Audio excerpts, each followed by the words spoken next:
Hi, and I'm back. This is the last for this morning on this stage in our home in the Bloor West Village area in Toronto. Toronto has really great plays which happen every summer and all through the year. I remember when we first moved in the Toronto Truck Theatre, there was Agatha Christie's The Mousetrap running, and it must have run for years and years. Yeah, simply very well done play. And then I've been to a few more plays. There was the Abba the musical, and and I hosted myself and my older female cousin then, who was living here with her two children, and my male cousin was languishing with his heart quite here in Toronto, in up in the Middle East, the land of Lawrence of Arabia, but was UAE, all right, in Abu Dhabi. And she hosted me in return. I premium seats for myself, but because then things were good. The earning engineer was thriving with a little bit of problem, but she had made her earnings, and she took me to The Lion King and Hairspray. And was there another play I'm missing here? I think those were the two plays. Well, those were the two plays. Anyways, an aunt and niece. All right, this is completely fiction. And the aunt is a movie actress, and the niece is a model. And this is kind of should have been. All right, but there's too much satire in that creation, in the style of Aunt Dahlia Travers and nephew Bertie Wooster. Surely not. This was the two characters were created by P.G. Wodehouse. You should try reading P.G. Wodehouse. Spent his years after his 50s in America, but pined for Britain. Wrote about Britain. The aunt is vivacious and pretty. The niece is cool and is an icy blonde. They're both one. All right? Aunt, you look svelte as always, my dear. But you're getting on to be. How old are you, my niece? It was just yesterday that you were simply the beautiful child until my own son came along. But then again, he's my son and is growing up to be tall and elegant. Your uncle who suffered an early demise, odd how that happened. He did not have a weak heart, but decidedly a weak head for rum punch, shall we say? And it was most poetic, and I really shouldn't be discussing my sex life with you. But we finished what turned out to be a most satisfying sexual act for both of us, simply blissful. And he was having his customary smoke, cuddling me, but he clutched his heart and fainted.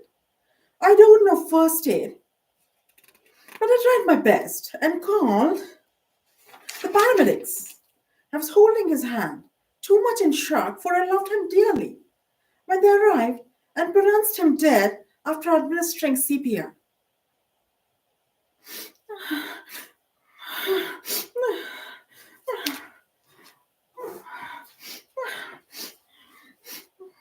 My makeup will run down, but your uncle's who is there to see me? Your uncle's all gone. Niece, aunt, I must ask you this question. Did you put back your clothes on before the paramedics arrived? Or were you still in your bare essentials? Remind me again of how my uncle, sadly deceased, and you met, for you're the celebrated actress in romances and dramas. My own mother says that you caught a fly in your parlor, or more like in your panties, my aunt, weaving a spider's web, like Spider Girl, when you were getting on to say the least. Aunt, well, your uncle's rule was never ask a lady her age, but you can always ask your mother. She may not be truthful though.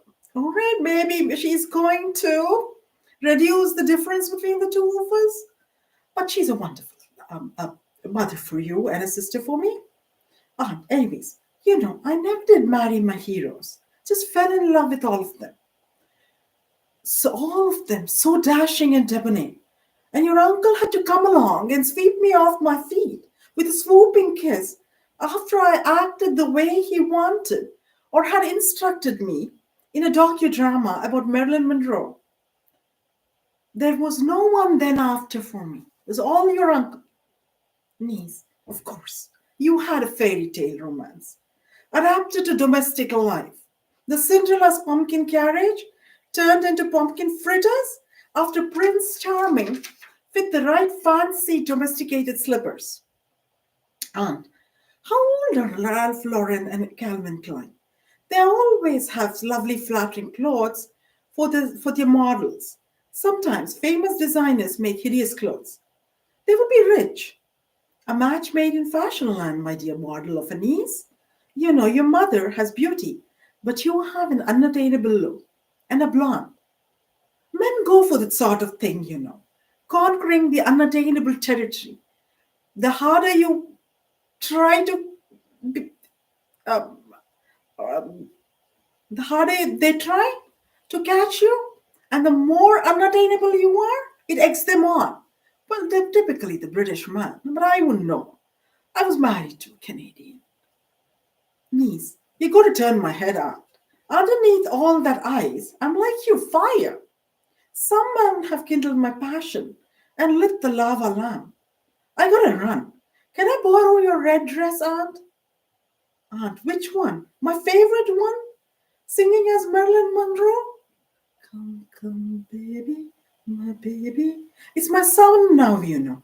Please getting there, growing older. It's my favorite dress. I have to be catty here and say you'd positively look frightful in it. But my dear, a man would quite say the opposite. Take it and leave after we have a slice of apple pie and tea, or maybe my caffeinated self used to be extra charming. And the niece, well, exits with a model-like look, icy blonde, red dress, or don't icy blondes wear red dresses? You know, are they all pink?